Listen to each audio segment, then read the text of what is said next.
Hi guys, welcome to the next video. This is a review of the exponent properties, and we're going to use this in an assignment. You learned this in Algebra 1, but I think most people could do with a really good review. So here we go. So here are all the properties of exponents. For example, the product of powers. And I would like for you to write these down as I go through them. So if you have x to the a power times x to the b power, then what you do basically is add the exponents. So here's an example here. 3 squared times 3 to the 4th would be 3 to the 6th power. P to the 2nd times p to the 9th, you just add them together, p to the 11th. The quotient of powers says that you can't divide by 0. That's what this x does not equal 0 means. So if I have x to the a over x to the b, then I'm going to take a minus b, the top exponent minus the bottom exponent. Another way to think of this, I think it's a little more helpful, is like if you had x to the 3rd over x squared, right? That means that I would have 3 x's on the top divided by 2 on the bottom. Form of 1, and that's 1. So I end up with x to the 1st power. And so what the rule is saying is that 3 minus 2 is equal to x to the 1st. All right, now, this negative exponent is the one that seems to confuse most students. But all this means is that if you have x to a negative exponent, it means that this is written in the numerator. And to write it without a negative exponent, I would put 1 over. So notice that you have 1 over and then it's no longer negative. Now, if it's in the denominator and it has a negative exponent, then you could write it in the numerator with a positive exponent. So here are some examples. 3 to the negative 5th would be 1 over 3 to the 5th. Notice it's 1 over and then it has a positive exponent. And then 1 over b to the negative 7th would just be b to the 7th. Okay, and we're going to use those. Now, power of a power means this. If I have, let's use an example here. If I have d squared to the 3rd power, that means that I have d squared times itself that many times. Right? D squared times d squared, and remember the rule, 2 plus 2 plus 2 is 6. And so you're going to multiply those exponents. But this is how it looks. If you have like a product, like the next one, when it's x times y, notice that it's in the parentheses, then you can distribute the exponent to both members of the inside. So here, if I have 2k quantity squared, I would have 2 to the 4th, not squared, 2k quantity to the 4th. I would have 2 to the 4th, k to the 4th, and then simplify. All right? And then power of a quotient, that just works the same way. The exponents go to each on the inside, and it always says this when you have division because you can't divide by 0. And then a negative exponent means that whatever's in the numerator needs to go to the denominator with a positive exponent. So in other words, notice here it just flips over, okay, and this is what you have.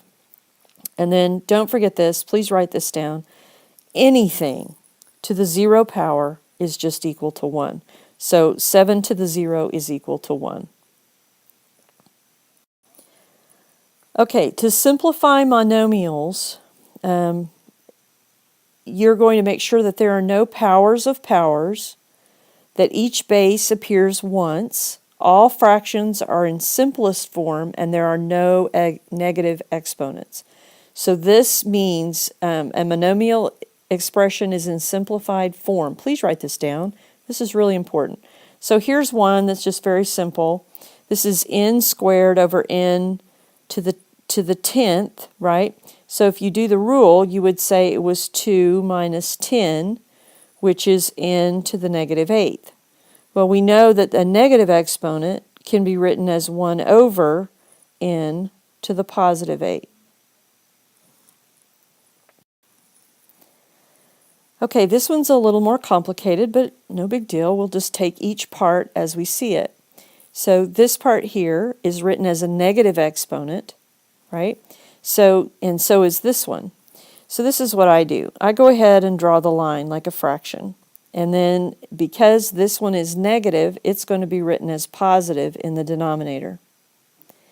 This c to the negative 1 is also going to be written in the denominator. Okay? And you can write the 1 or not, doesn't matter. And then this one is just going to stay in the top. So I'm going to write. And so what I usually do is I rewrite it without negative exponents first. And then I do the simplifying. Okay, so the next step, I'm just going to rewrite it again. There are no other c's, so it's going to stay down here. There are no other b's, so it's going to write up here. And then I look at the a's. Well, I have 2 a's in the top, 2 a's in the top, and 3 in the bottom. And I could write it like this. A times A over A. Cancel, cancel, and I have 1 left in the denominator. And that will be my final answer.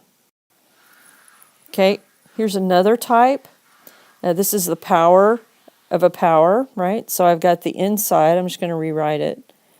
Over b to the 4th and 2. So what I'm going to do is I'm just going to distribute that power to everything. So 3 squared, and then a, 3 times 2 is 6.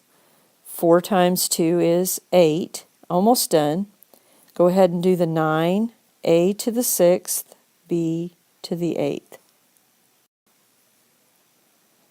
Okay, here's one more, and then we're done, and you'll have an assignment to do in class, and there'll also be a notes page with some of these notes on it so that you will be able to remember the rules.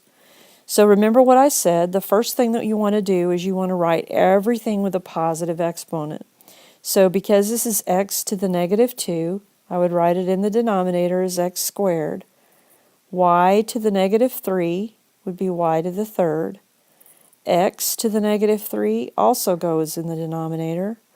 Y to the 5th is positive, so it stays in the numerator, and z squared stays in the numerator. All right, remember that to simplify a monomial, you have to only have the base one time. So I'm going to rewrite here. I have the z squared is done. There's no other z squared. Okay? And for x, you can see I have both of those in the denominator. So I'm going to write it once and add the exponent. So that'll be x to the 5th.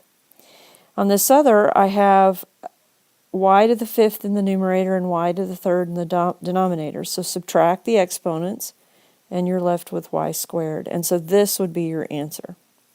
Okay? So go ahead and work the examples in the assignment, and I will see you soon.